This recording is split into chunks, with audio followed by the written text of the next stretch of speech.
sellouts this season. This was close. A lot of things going on today. In case you didn't know, Timberwolves play tonight, opening their first home game. I'm sure I think a bunch of our players are heading over there too. So what a great way to be able to share homecoming. We had about 150 alum run out of the tunnel with us, and that might be something that everybody kind of just, what does that mean? I think you got to think back 8 years ago where we were at, especially with alum. We had 7 head coaches in about 15 years, and I think it was really hard to find a lot of alum that wanted to be back here all the time and maybe give me a chance to run the program and believe in that. And, you know, this is not my alma mater, this is theirs. And to have 150 alumni run out and to have so many people from different generations and different coaches come back, that's what this is all about. The job of the head football coach is to make players that you coach love their alma mater. And in 10 years, they're coming back, no matter who the head coach is, and no matter what the culture is, they're coming back to support their student athletes at their alma mater, which I think is absolutely critical. And then the second thing is, you know, create the best life program you can so they're best husbands, fathers, men in the community, and make a difference to the people around them. And that's the job of the head coach, in my opinion. And if you're lucky enough to stick around long enough and have a platform for many years, win some games in the meantime. So just want to thank everybody. What an atmosphere. I can't thank our band and everybody. Just an amazing environment. I got to give Maryland a lot of credit. Good football team, really explosive on offense. They can make up ground really quick. They showed that at USC. I'll always determine what that looks like. You'll probably ask me a few things about, you know, why I left some guys in. I'm sure you already asked that because we got to finish games. There's times this year we haven't finished games. It's not about being smart or dumb or anything like that. It's not. Football's football. We got a whole third of the season left, and we got to finish games. You know, we pulled them at the end, but there were some things at the end of the first half, end of the fourth quarter. I mean, I didn't like very much, and that has nothing to do with punishment or keeping guys in there.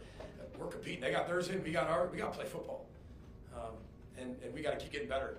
This team's a developmental program and a developmental team. We got to keep getting better. We're better today than we were game one, and we got to keep getting better. Coming off a bye week, we needed to play as much football as we possibly could, and so proud of our team's start.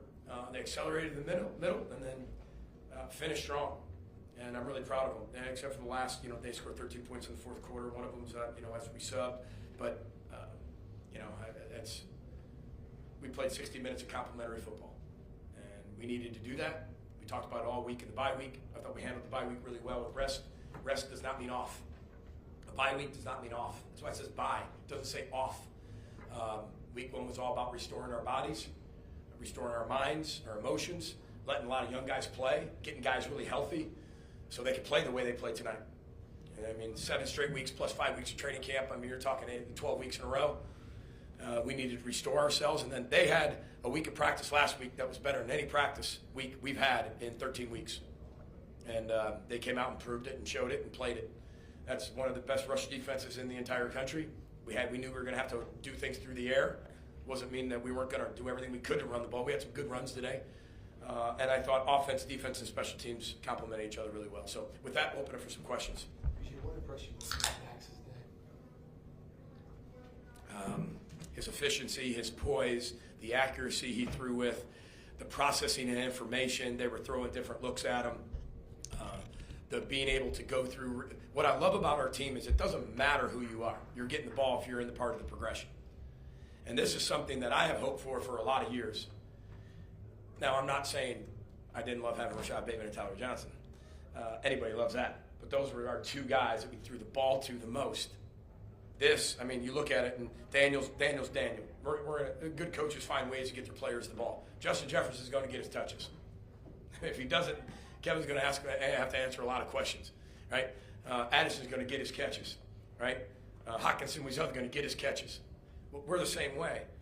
Gears got some catches. He had a huge catch tonight. You look at Elijah Spencer with close to 100 yards and a bunch of catches. Daniel had a bunch of catches. Our backs had a bunch of catches. That's what I love about what we're doing. I thought Greg Harbaugh called an amazing game. Offensive staff did a great job. Gave a game ball in the locker room, well-deserved.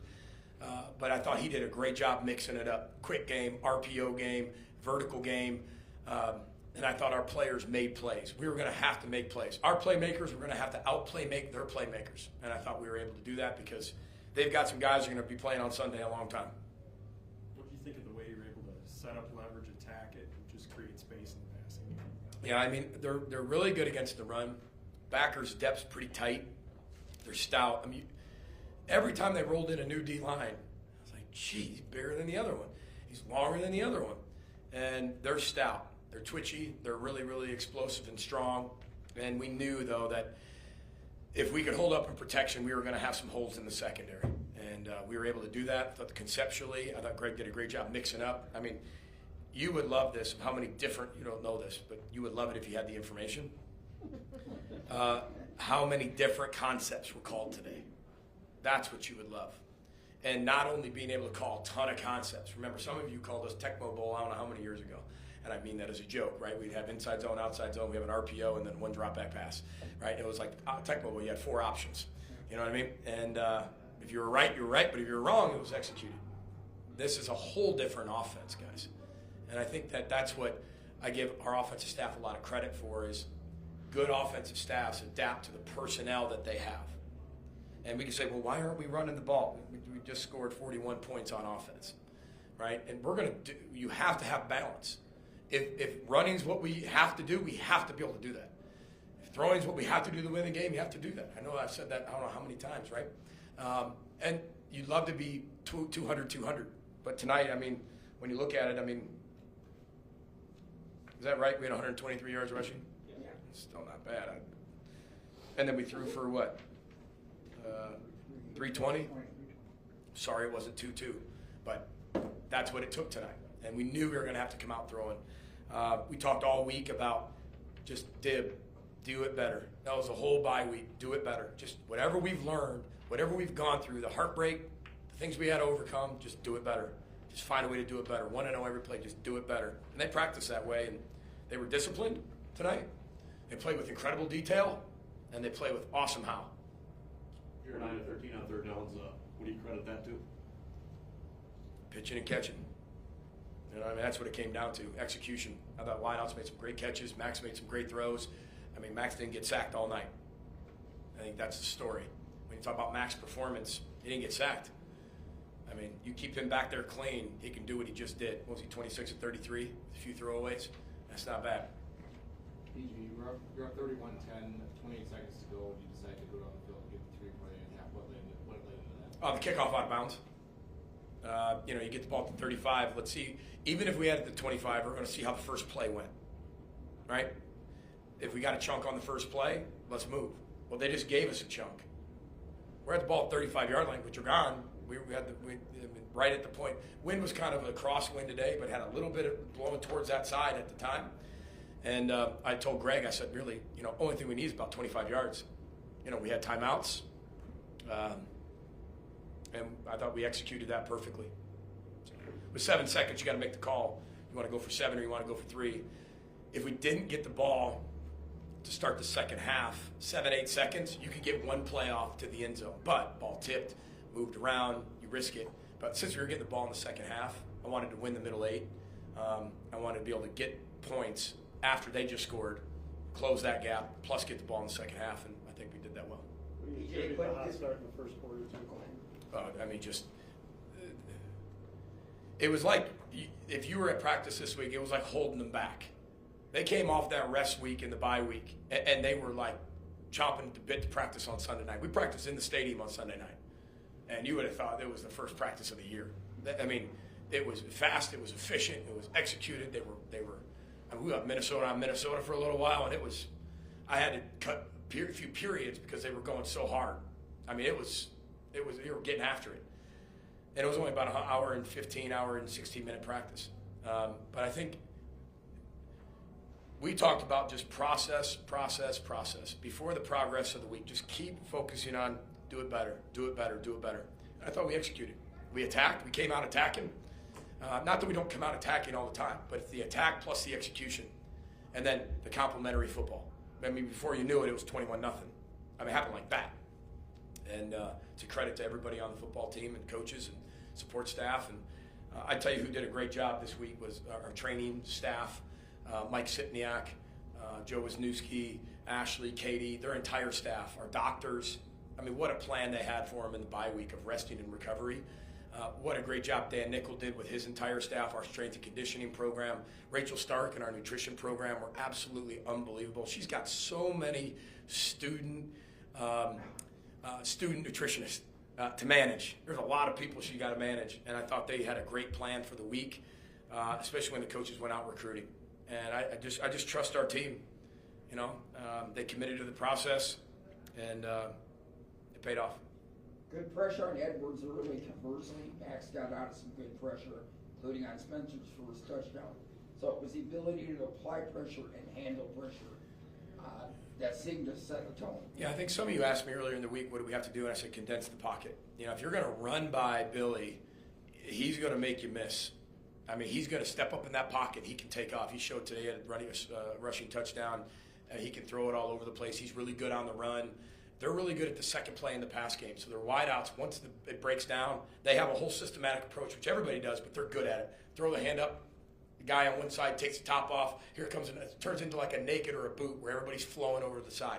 And they get a lot of plays like that. We had to shrink the pocket. He didn't get out of the pocket a lot today. I thought, John Jordan did a great job getting hitting his arm a bunch of times. And once you start doing that, you can make a quarterback feel uncomfortable in the pocket. And I thought our defense did that all night. Take one or two more. How well did you think the secondary played with Kerry Brown's fourth down stop? He filled that gap in the pick six from Wally and then another one from Parrish. It's interesting. I mean, the things you hear on the sideline and in the headset are fun. We've made so many changes to college football. I mean, one day you'll probably be right in the headset with everybody, the way technology works. I would not advise that, but you might be. But it's awesome. And you hear, Coach Collins yelling, tell Kerry to go, tell Kerry to go. And he's already got a go call. But you were all yelling, go, Kerry, go. And he just comes like a Scud missile. He is so aggressive. I mean, we've got some really, really talented young players. And this always goes back to, I always say this, college football has changed. And we got to keep all of our players here. And our culture can do a lot. Our life program can do a lot. Our administration can do a lot. But we need everybody helping with that.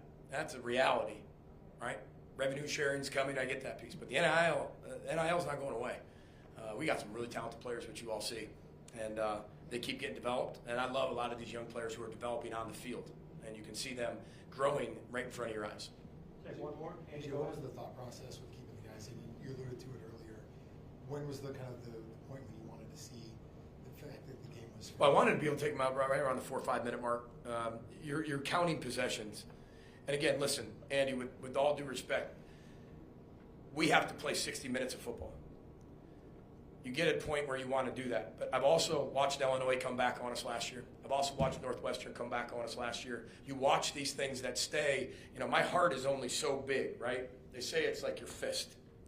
And deep within all these pieces of your heart are memories that have left it damaged, scarred. And when you're playing a team, you saw them, touchdown, touchdown. I would love to pull them out early. But my job is to find a way to go win a football game and teach them to go finish games. So, it looks like we're all good. That's a good thing. But it's not like you have to sit there and say, okay, I'm risking something. You're playing football.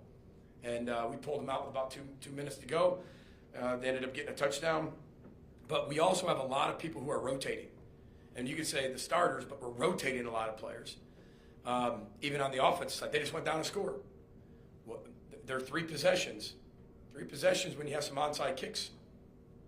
Next thing you know, my job is to find a way to go win football games. And, that's what I believe. It's football. And you've all been around me before. I pulled starters in the 4th quarter, pulled starters at the end of the 3rd quarter. This one, we've got to find ways to be able to finish football games. We didn't finish against North Carolina, right? We didn't finish that football game. You go back and you look at Michigan. We didn't start fast. We got to get used to playing 60 minutes of football in a game. We got 4 left. We're going to make a heck of a sprint. And then at the end of those, we'll look up and see where we're at. But it seems like we're pretty good in terms of health-wise. And really, really proud of how hard our players played. And thanks for everybody's support. Thanks for everybody showing up and been unbelievable home crowd this year. We got one more home game. One more. and I don't need to really be able to speak to that because that's for weeks away. But we got one more home game. I don't know what the record attendance is for an entire year. I have no idea. But with this game, hopefully we have a heck of a sellout when we get a chance to play back here for one more time at Huntington Bank Stadium in front of our elite fans. So I can't thank you enough for doing it. And I know Erzbicki and Milt, Mills, they work their butts off to be able to create a game day environment. And it's so fun. I don't get a chance to really watch it or see it, but I hear it. And I can't thank them enough. So Mills, Erzbicki, you guys are awesome. So thanks for all that you do to create that environment. And see everybody for one more home game. But we got some work to do until then. So thanks for being here. Row the boat, Sky Ma, and go Gophers, and happy homecoming, everybody. Thanks.